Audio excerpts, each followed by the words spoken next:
Okay, so with just two NRL season previews to go, let's have a look at the Penrith Panthers. Now, they finished second overall in the regular season. They missed out the minor premiership to the Melbourne Storm, but of course they went on to win their fourth grand final in a row, and they're playing their fifth grand final in a row. Now, they scored 40 points, 186 points in the positive for the points differential, and they're coached by Ivan Cleary.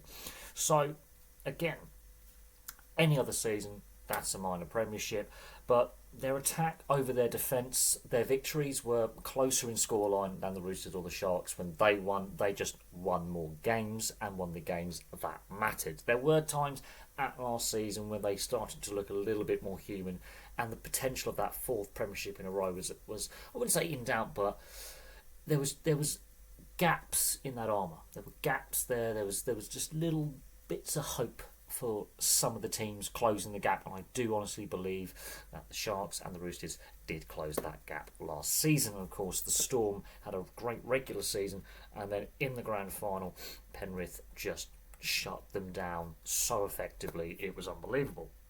So the things that are going for Penrith, the systems they have in place, Ivan Cleary and his coaching team, and the youth development, which is another thing, that youth development, they when they lose players, so they lost Crichton, for example, recently.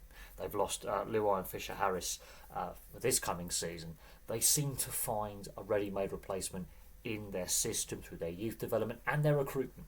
So their scouting is top-notch, their youth development and their catchment area, they've maximised that youth pool that they have and the youth talent that they have. In fact, they create so much youth talent, they're letting some of it go, ironically. They've got a wealth of youth talent, the systems are in place, the local junior leagues are really strong, and they feed into this system. They're feeding them into the system. So it helps the squad. So the squad turnover is an issue.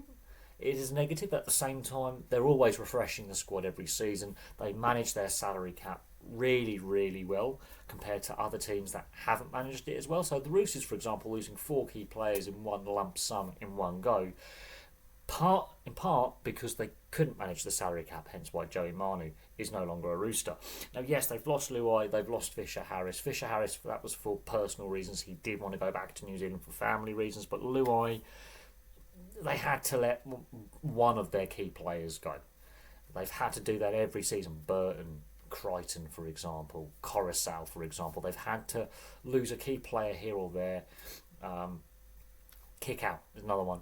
They have to lose the odd player here or there, but they don't lose them en masse like other clubs are forced to do because of salary cap. They're managing the cap better as well, so that again works in with the squad management, the list management, the roster, whatever term you want to use. I do think the losses of Luai and Fisher-Harris are going to be big. Now, they're still going to be a top 4 side. I can't see them dropping off as much as, let's say, the Roosters did after their back-to-back premierships over the last few years until this bounce-back season. I can't see them dropping off massively. Even the Storm, again, very similar. Strong system, strong positive culture. They haven't, this expected drop-off from the Storm just hasn't happened, and we've been predicting it now for 5 or 6 years. They got to 2 grand finals in that time and won one of them, so even the Storm haven't dropped off. And again, it comes down to the system, talent scouting, recruitment, and coaching. And Ivan Cleary is one of the best coaches in the league right now, and could potentially, if they keep winning and winning grand finals and making grand finals, potentially be the greatest coach of all time. He's still, in coaching terms, a lot earlier on in his coaching career than Craig Bellamy, Trent Robinson to a certain extent. Although Trent Robinson, I think, is about parallel. Wayne Bennett's well down the road. He could be classed as better than Wayne Bennett when all is said and done, when he decides to hang up the coaching clipboard and go, I'm going to retire. But I do think the negatives of losing Luai and Fisher-Harris, that means Nathan Cleary is going to have a new halves partner on a permanent basis for the first time in many years. That is going to be interesting, how that halves combination works. Very, very interesting.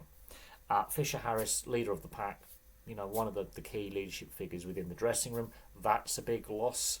Losing his presence, his go forward, his destructive ball carrying, and his strong defence, strong leadership. Now, Leota is still an absolute beast, but you've lost that 1-2 punch off the starting kickoff.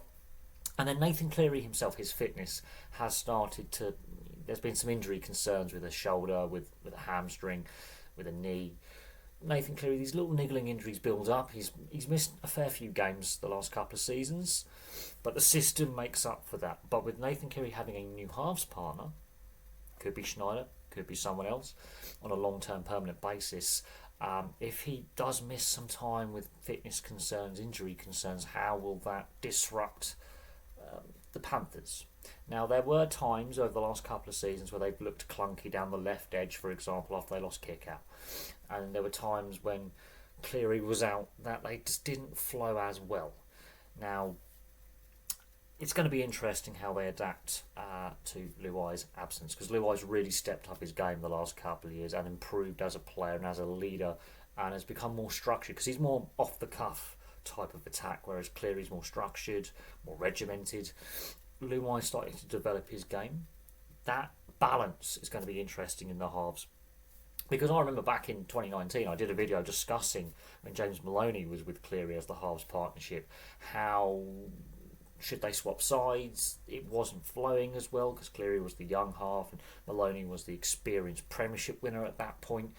And the same is going to happen now with Cleary as the senior half and a younger halves partner, forming that combination and that relationship. Can Ivan Cleary figure out how he solved the problems when his son was the young half? Will he go back and go, right, will I use a similar solution to how I solved that issue in getting the attack to flow?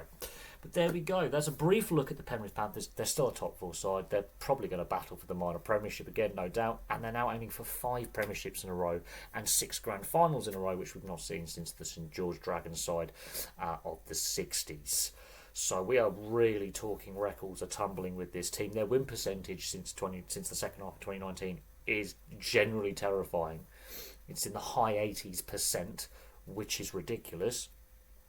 And they keep producing young talent that fills the gaps when senior players move on because of salary caps. They manage their development, their scouting really well, and they do pick up the occasional signing, and then like a Sorensen, who's a journeyman player, turn him into a really top quality first grader. So they can do that as well.